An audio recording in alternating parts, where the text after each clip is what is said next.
Welcome to Zen Mind, and thank you for taking a moment to stop here. There is a strange truth that few people ever tell you. The harder someone tries to be attractive, the more easily they are overlooked. And yet, there are those who barely try at all.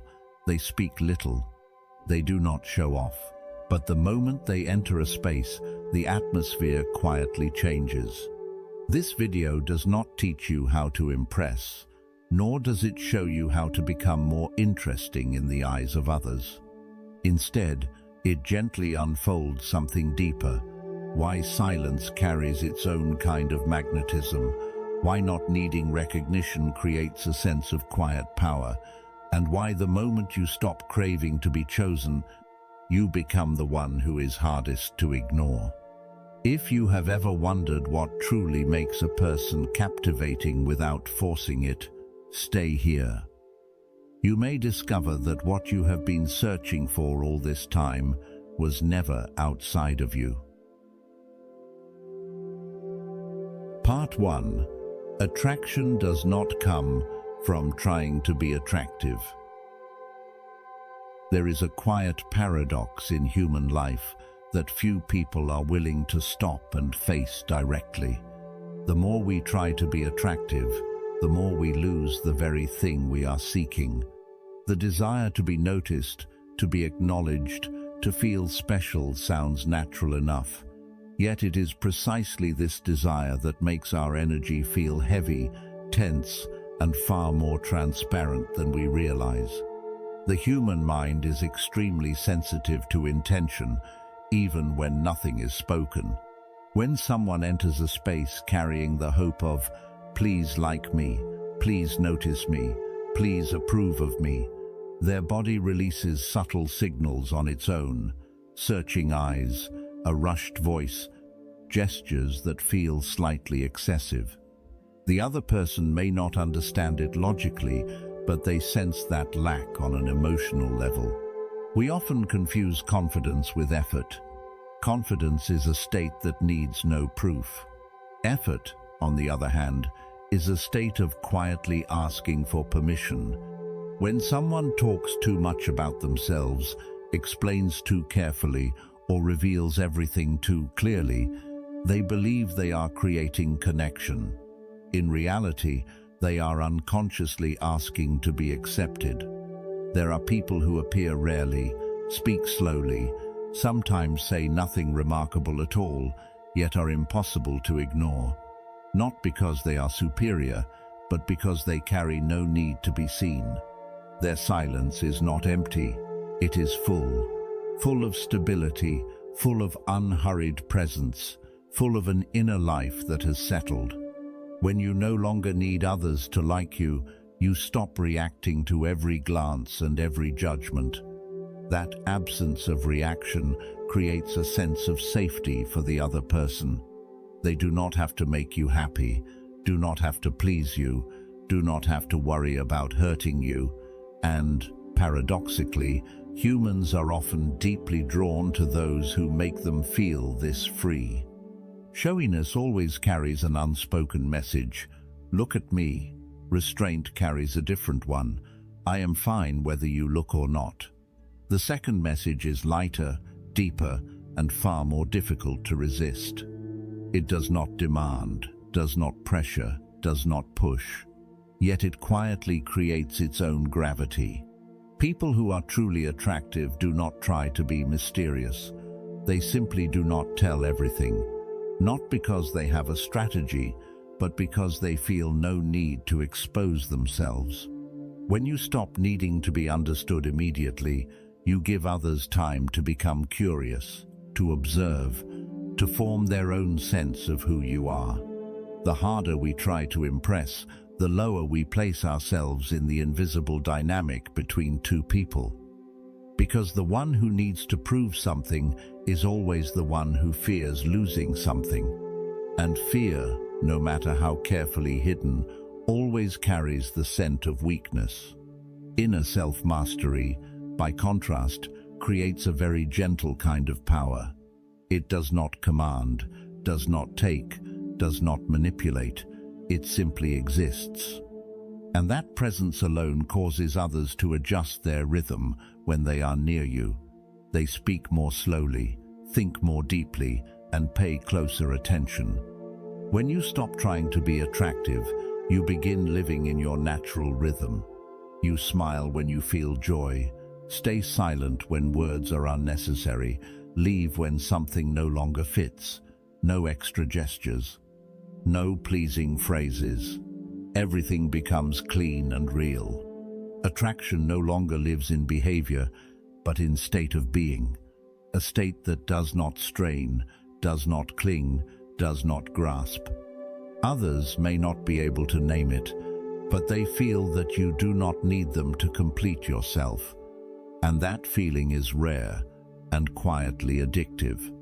We live in a world that encourages expression, sharing, proving, and image building. But the more we try to construct an image, the further we drift from our essence. And when essence is no longer present, everything, no matter how polished, becomes hollow. Perhaps that is why those who are quiet, unhurried, and unconcerned with making an impression are remembered longer. Not because they leave many marks behind, but because they leave no exhaustion. They do not take energy from others, they leave ease instead. When you stop proving who you are, you allow yourself to simply be. And in that simplicity, something very original begins to emerge. No editing, no decoration, no effort. True attraction is not something you create. It is what remains when all effort falls away, when the need for recognition dissolves, and when you no longer ask whether you are enough. It arrives gently, slowly, but once it is there, it endures far longer than any momentary display. Part 2. Attraction lives in the space, not in the words. There is something rarely mentioned in this noisy world. Attraction seldom lies in what is spoken, but often resides in what is held back. When everyone tries to fill the space with words, with constant presence, with telling as much as possible about themselves, emptiness suddenly becomes a luxury. And it is precisely there that attraction begins to form. People are not drawn to information, they are drawn to feeling. And that feeling rarely comes from stories that are clear, logical, and complete. It comes from what is missing. When something is left unsaid, the mind naturally steps in, imagines, speculates, and weaves its own emotions into the gap. Silence, when empty, feels uncomfortable, but silence with depth creates a very particular pull. It is a kind of silence that does not rush to fill itself, does not fear being misunderstood, does not fear missing an opportunity. It is like a softly lit room, not revealing everything, yet offering enough for someone to want to stay a little longer. Speaking slowly is not a lack of confidence. It is the sign of someone who is not being dragged along by words. When you are not in a hurry to speak, not interrupting, not trying to claim space, the other person begins to adjust their rhythm to yours. The conversation becomes deeper, quieter, and less cluttered. Eye contact works the same way.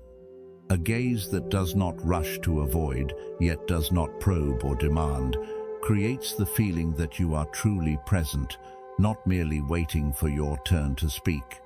When the eyes carry no intention to seize attention, they become an open space where others can place themselves. Restraint in behavior is a form of wordless language, not reacting to everything, not commenting on every situation, not displaying every emotion. This selectiveness gives weight to each action and makes each word more worth listening to. People are drawn to what they cannot fully understand, what they have not yet reached the end of. Someone who is too easy to read, too predictable, too willing to reveal every thought, often becomes familiar very quickly. And familiarity rarely sustains attraction. Not because they lack value, but because they leave no room for curiosity to live. When you tell your entire story, you unknowingly close the door for others to step in. But when you only open it slightly, when you reveal just a part, you invite them to move closer. And that very movement is what makes them feel more connected to you. Attraction does not come from who you appear to be on the surface, but from the questions others ask themselves when they think of you. What you are thinking when you are silent, what you see when you do not react, what you choose when no one is watching. These questions do not need clear answers. They only need to exist. We often speak too much because we fear empty space. We fear being misunderstood, being forgotten, being seen as uninteresting. And that fear drives us to fill every gap with explanations, with proof, with the urge to be understood immediately. When you allow space to exist, you allow others the freedom to experience you in their own way, without pressure, without direction. And people tend to value what they discover on their own more than what is handed to them fully formed. Some conversations leave no trace because they are too full of information, full of emotion, full of words. Yet there are encounters with very few words that linger for a long time, simply because there was enough quiet for feeling to spread. Depth does not lie in the complexity of the story, but in the depth of presence. When you are truly there, without saying much, without explaining, without performing, others can sense that something is happening beneath the surface of words. Space does not make you fade, it makes you harder to grasp. And it is this elusiveness that causes others to return to thoughts of you after you have left. They may not remember what you said, but they remember how it felt to be near you.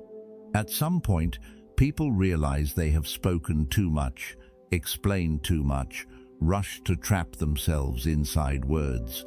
And when that realization arrives, another door opens. A door leading to a quieter, deeper kind of attraction, where simply taking less away is already enough. Part 3. The most attractive person is the one who does not need to be chosen. There is a strange kind of attraction that becomes harder to name the longer you observe it. It is not loud, not showy, not eager to stand at the center. It exists very quietly, yet it causes others to adjust their gaze, to ask questions, to move closer on their own. This is the attraction of someone who does not need to be chosen. Such a person does not enter a relationship with a sense of waiting. They are not anxious about how others will respond, not worried about whether they are interesting enough, not counting every small sign to measure their worth. This calm does not come from coldness, but from an inner world that is already full.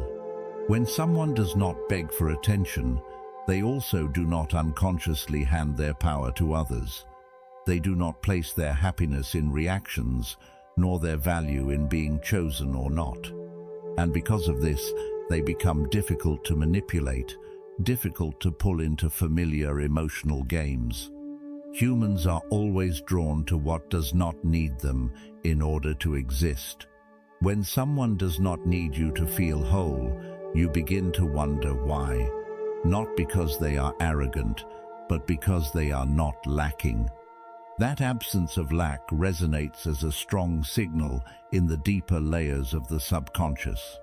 The mechanism of choice in human psychology is not simply liking or disliking, it is tied to perceived value. When someone does not need to be chosen, they stand outside the cycle of asking and giving. And by standing outside that cycle, they unintentionally appear more valuable in the eyes of others. Emotional independence does not mean needing no one. It means not placing yourself in a position where you must rely on someone else to feel complete. A person can love deeply without clinging, care sincerely without holding tight. And it is this balance that creates an attraction that is difficult to put into words. Those who want to be loved often love with expectation. They wait for messages, for validation, for signs of priority. Every action of the other person has the power to lift them up or pull them down. Love in this state easily becomes a burden, even when it begins from something genuine. Those who are already full love differently. They do not come to fill a void, but to share, not to be rescued, but to walk alongside. They do not love out of fear of loss, but out of alignment. And when love is no longer tied to fear, it becomes lighter, cleaner, and more enduring. This difference does not lie in outward behavior, but in the feeling others experience when they are near you. Someone who needs to be chosen often creates pressure without intending to. Someone who does not need to be chosen creates space where others are free to be themselves. When you are not afraid of being overlooked, you stop overreacting. You do not need to prove your importance. You do not compete for attention.